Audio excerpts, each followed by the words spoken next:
So let me bring to the show our first guest this morning, Jason Schenker, Prestige Economics. Good morning, Jason. Thank you so much for joining us. Good morning, Alex. Great to be here. So Jason, new year, same problems, and we're talking about, of course, inflationary pressures to the upside and many more. Let's just kick off with very quickly, what are your expectations from the Fed this year? Do you agree with Goldman Sachs forecast for rate hikes, or this is a little too much?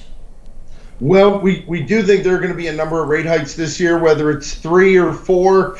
That will really be determined by how strong the economy is and how quickly inflation responds to higher rate hikes from the Fed. So it really depends on those two pieces. The job market, that data has been very strong, so that's a positive. That does give the Fed license to move forward and tighten up policy. But 4 rate hikes versus 3, that's perhaps, we're still looking at very low interest rates at this point.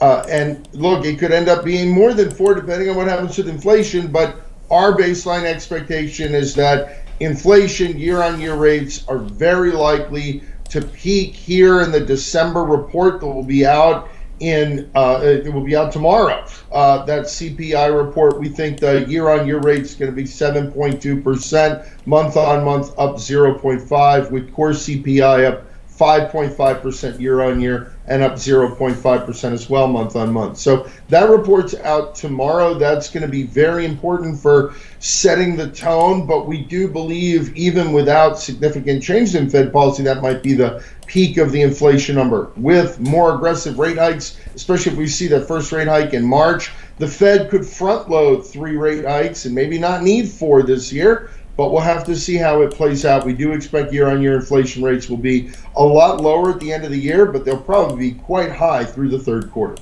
At this point, do you think the Fed is behind the curve and they are supposed to act more quickly than expected, which might also damage the economic growth?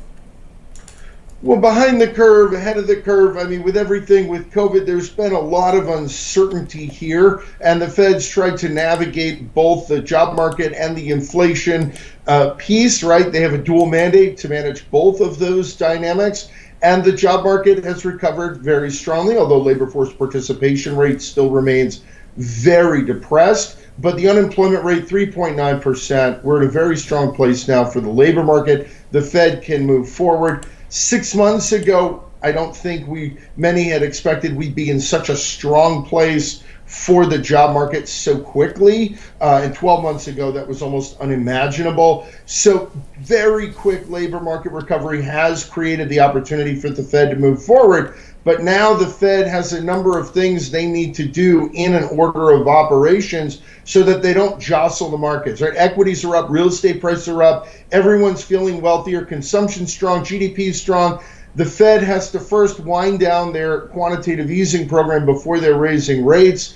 If they do it too quickly, it jostles markets and then you end up with market crashes. The Fed doesn't want to reverse the wealth effect of the last 12 months, 24 months really, that have helped boost economic growth and consumption. And in order to make sure you don't make that happen, the Fed has to move in a predictable way, even if the more predictable way becomes more aggressive, but they have to follow a certain order or else they risk crisis.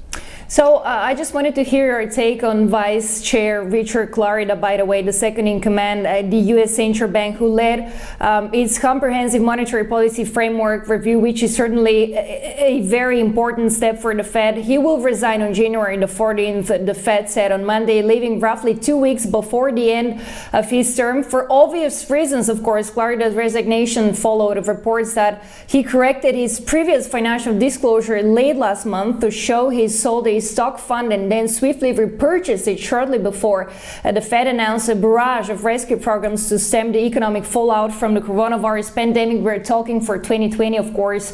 So I was thinking, do you think that ahead of the Senate committee, this is going to be one of the topics? And do you think this is the right decision actually to regain credibility from this point of view? Well, I think this topic could come up. This topic has come up with some other Fed members relating to Fed policy and financial disclosures and investments. So this is going to be an ongoing topic of oversight and discussion. I think the prime focus of the testimony will be on inflation, right? At this rate, looking at potentially year-on-year 7% plus in the report out tomorrow. That's a lot of inflation. That is on the top focus of policymaker minds because we think about unemployment benefits, think about Social Security benefits. All those things are devalued as inflation goes up. Wages are devalued as inflation goes up. So these are things that are going to be really important for the population as a whole. And although a discussion around governance issues and investment topics and these sorts of things as related to the individuals who sit on the Board of Governors, that's going to be ongoing. That's not going to be the main discussion. That's not going to be the main focus of that testimony. It's going to be inflation. In talking about inflation and everything you said so far in terms of rate hikes in 2022, what are your expectations for the stock market performance? We do see that the tech sector suffered a lot in the past week, off about 4%, at the same time kind of trying, or better said, tried to stage a comeback earlier today, so far up about just 0.2%. I'm talking, of course, about a Nasdaq composite. So what are your expectations in terms of equity performance, considering that the Fed is going to be way more hawkish compared to the last 2 years? Well, I think there's a couple pieces. On the one hand, I do think we're probably going to see some choppy trading during the year ahead. The first week of the year often can set the cadence for how the year trades. So given the first week's been kind of choppy and bearish for some equities, that's going to be something we're going to probably see play forward. Now, for other markets, we look at, say, oil prices, right? Those see a lot of upside as we see the economy moving out of COVID. The other thing is, as we see the U.S. economy continuing to recover and grow, even though interest rates go up, they're going to be very low. There could be still positive impacts in terms of economic growth that for this year, for 2022, are pretty solid. I'd also say one other kind of big piece is that with inflation where it is, where are people going to invest? If you invest in bonds, you're losing money, right, with inflation at the high levels they are. If you're holding cash, you're losing money. And in real terms, because the inflation rate is higher, and if you're just holding cash, that's going away. So I think this could continue to attract money into equities or into real estate, even though those markets are interest rate sensitive, because the bond market and cash are not really going to be safe havens in a high inflation environment. And of course, corporate earnings and residential retail prices, those are in nominal terms. It's not like GDP, you don't strip out inflation. If the price of everything goes up and a company remains profitable, right, in theory, the corporate earnings should go up, not necessarily because of growth, but because of inflation. So if you're trying to inflation hedge yourself, equities are one of the ways people might be doing that. So that's part of the reason I don't see a fully bearish story for equities, that you've got still relatively low interest rates and people looking for that way to capture the rise in prices, capture that inflation piece, and the equity markets is one of those. And so, final take on the bond market, which is also pretty interesting. So you do not think that these higher treasury yields or T-note yields might negatively impact the equity performance?